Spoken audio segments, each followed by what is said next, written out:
बच्चा बच्चा जय जय श्री राम बोलेगा। भारत रत्न तो बोल रहे हैं, लेकिन ये क्या है? पसान। क्या है? पसारे का बच्चा, पसारे की भाभी, पसारे की दीदी। आप लोगों को झूठ रहे कि नहीं?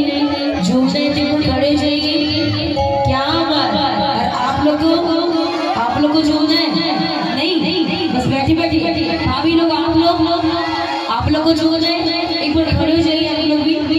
पसारे की दीदी, पसारे का बच्चा बच्चा जय जय श्री राम बोलेगा। पसारे का बच्चा बच्चा जय जय श्री राम बोलेगा। पसारे का बच्चा बच्चा जय जय श्री राम बोलेगा।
इतनी तेज आवाज आनी चाहिए, कम से कम अयोध्या तक जानी चाहिए। जाएगी। हमारी पसान की भाभियां कमजोर नहीं है, पूरी सेज लिया है। उठाइए हाथ, जोरदार जयकारा, जय जय जय जय। पसाने की भाभी, पसाने का बच्चा, पसाने का बच्चा बच्चा जय जय श्री राम बोलेगा। पसाने का बच्चा बच्चा जय जय श्री राम बोलेगा। पसाने का बच्चा बच्चा जय जय श्री राम बोलेगा।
अच्छा भगवतधारी कौन कौन है? कौन कौन श्री राम जी का भक्त है? मैं चाहूंगा जितने भी श्री राम जी के भक्त हैं यहाँ पे आ जाए, यहाँ पे आ जाए श्री राम जी के भक्त। देखिए जो रावण के भक्त है मैं उनको बिल्कुल नहीं बोलूंगी दादाजी, बिल्कुल आपकी जो सेना है दादाजी अपनी सेना को लेके आ जाएंगे, क्योंकि ये राम जी की सेना है और इसके हनुमान जी आ गए, और हनुमान जी आगे आगे तो जितनी भी सेना है सब पीछे पीछे आइए। अच्छा नगर के चाचा जी, मतलब नगर के चाचा जी तो आपके नगर में हम मतलब हमारे भी चाचा जी, एक बार जोरदार तालियां जी बजा दीजिए।